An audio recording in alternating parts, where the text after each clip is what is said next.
Zoti Berisha, ditën e djeshme në Kuvendin e Shqipërisë u ngritën 2 komisionet e posaçme për reformën zgjedhore dhe atë territoriale.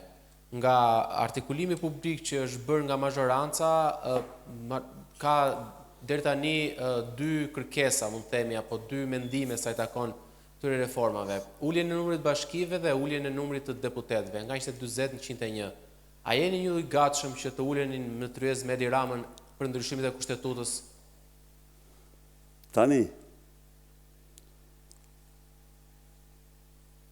ka dhe një mendim tjetër, që është i kaherëshëm, në qoftë se hyrë dhe në anale. Edhe, po, është 25-30 vite më parë, që vendit bëhet me 2 dhoma. Këtë dhomën e lartë, senatin dhe dhomën e parlamentit. Unë jam dakord me këte. Jam dakord me këte variant.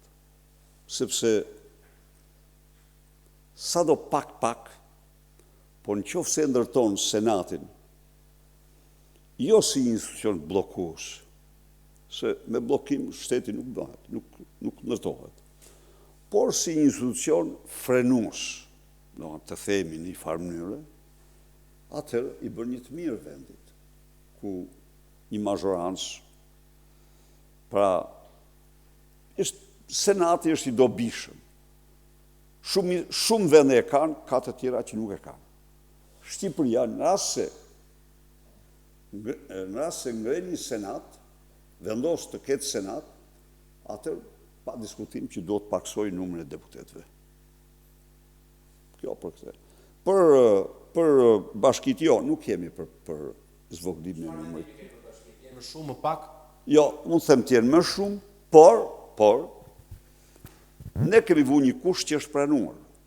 Kushti ynë është që në Komisionin për Reformën Zgjedhore tjetë Odiri, i pranishëm e tani boj, në Komisionin për Reformën Territoriale të jenë ekspertet e autoritetit, e Kongresit të autoriteteve rajonale dhe lokale të Europës, pranë Këshillit të Europës. Kanë ekspertizën më të shkëlqyrë, më të mirë në ndërtimin e pushtetit vendor. Pra të kthehemi te pyetja e parë, jeni gati të uleni në një tryez me Edi Ramën për të prekur dhe kushtetutën? Tani nuk ka asgjë për prekje kushtetuta aty. Reformat janë, por në qoftë se është problemi për të përcaktuar senatin e Republikës në kushtetut, po, jam gati, s'kemi as i kompleks aty ne.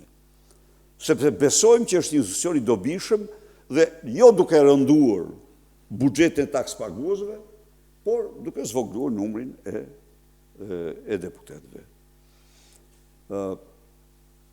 Për sa i përket kjo thuja, reforma vendore nuk ka nevojë për kushtetut. Jo. Ju siguroj që s'ka. Mirë. Shumë faleminderit.